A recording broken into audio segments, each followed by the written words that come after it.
Hi everyone, I put up a Facebook post asking you what your questions were with your horse. So today I'm going to answer some of these. They were all great questions and I'm glad to be able to help if I can. Faye, you had an excellent question. I'm going to read it. Exercises to keep a rhythm and flow throughout a trail pattern. And that's the part I'm going to answer right now. You know, and then you mentioned extended gaits are being used in a pattern, where in some of our trail patterns, they're asking us to extend the lope, the trot, and that makes a totally different feel to your maneuvers. So here's what I want to say. Often people that practice trail practice just the obstacle itself. Then they break down to a jog or a walk and they finish it.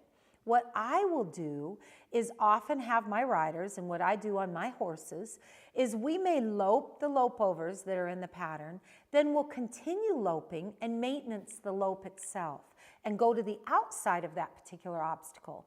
That's why when I'm practicing trail the night before we show, I don't necessarily practice the whole pattern all at once.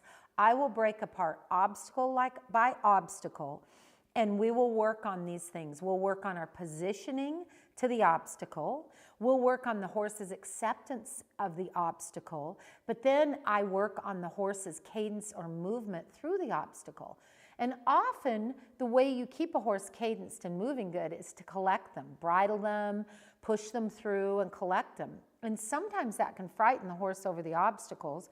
And some people don't like training their horse doing that through the obstacles.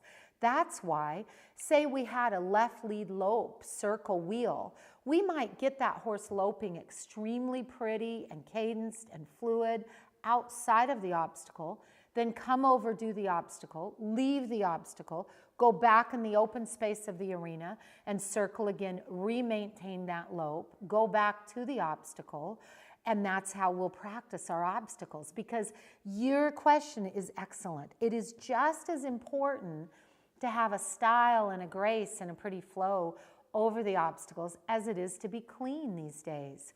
You know, when you hit things, you get penalty points. But if your horse is moving out of balance or ugly, you also get penalty points. And one thing you mentioned also in here as part of your question was keeping the correct body position without looking stiff and or rigid.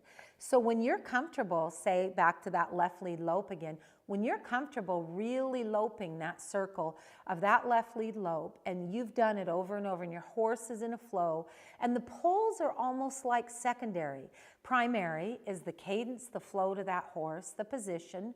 So then outside of the trail poles, you can correct that body position.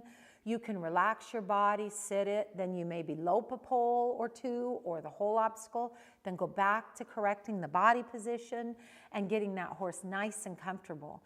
It will really help you. We do it trotting also. Say, for example, you had a serpentine with a cone that you have to trot around and through with cones as your markers. Sometimes we'll just trot a left circle around and around and around that cone. Once we like it, then we'll go ahead and let our horse transition over to a right and head to the right. Then we'll circle a right circle over and over and over around that cone until our cadence and our position is excellent on the horse. So don't think obstacle, think cadence, flow, and position as you're warming up your horse.